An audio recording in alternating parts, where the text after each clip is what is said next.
Hello बच्चों, तो चलिए इस प्रश्न को पढ़ते हैं। वह छोटी से छोटी संख्या ज्ञात कीजिए जिसे 28 और 32 से विभाजित करने पर शेष फल क्रमशः 8 और 12 बचता है।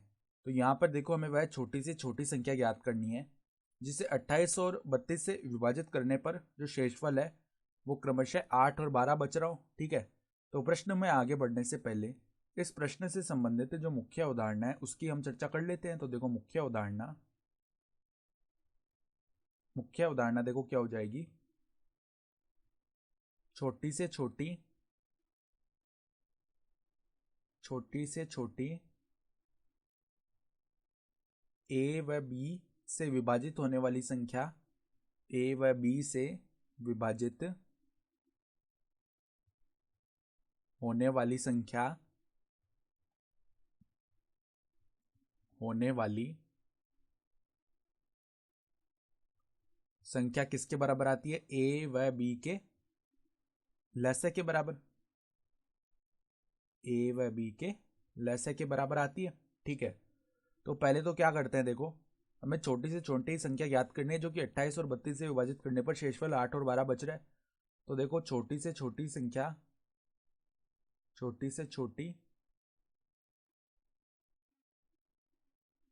28 व 32 से विभाजित होने वाली संख्या, 28 व 32 से विभाजित होने वाली संख्या, देखो यहां पे बराबर में क्या आएगा? 28 व 32 का लेस है। ठीक है, तो लेस से निकाल लेते हैं। अब देखो 28 और 32 का कैसे निकालेंगे, यहां पर भाज्य गुणनखंड कर लेते हैं इनके। 28 कोमा 32 पहले 2 से किया, 28 हो जाएगा 14 बार, 32 हो जाएगा 16 बार, फिर पुनः 2 से किया, 14 हो जाएगा 7 बार, 16 हो जाएगा 8 बार। फिर देखो पुनः हमने 2 से किया तो 7 तो 7 का लिखा जाएगा, फिर 8 4 बार, फिर वापस 2 से किया, 7 का 7 रह गया, यहाँ पे 2 आ जाएगा, फिर वापस 2 से किया तो 7 का 7 रहेगा, 1 आ जाएगा, फिर अंत में 7 से कर लिया तो 1 कोमा 1 बन गया। तो देखो 28 व 32 का लैसे क्या आएगा? 28 व 32 का लेस है बराबर में, देखो देखना 2 गुणा 2 4 हो गया, 4 गुणा 2 8, 8 गुणा 2 16, 16 गुणा 2 32 और 32 गुणा 7 आएगा लेस। अब 32 गुणा 7 कर लेते हैं तो ये 224 बनेगा। तो ये तो क्या आ गई? छोटी से छोटी 2832 से विभाजित होने वाली संख्या।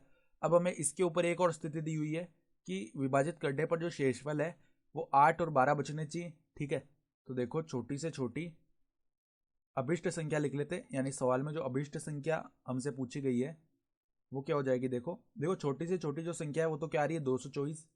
अब जो शेषफल आ रहे हैं ना उनको हम जोड़ के घटा लेंगे इस संख्या में से। तो 12 + 8 हो गया 20, तो -20 कर देंगे यहाँ से। तो 224 - 20 कितना हो गया? 204 हो गया, और यही हमारा क्या हो जाएगा? उत्तर भी आ जाएगा। ठीक है, तो अभिष्ट संख्या क्या आ जाएगी? 204। तो आशा करता हूँ कि आपको ये प्रश्न समझ में आया होगा। धन्यवाद।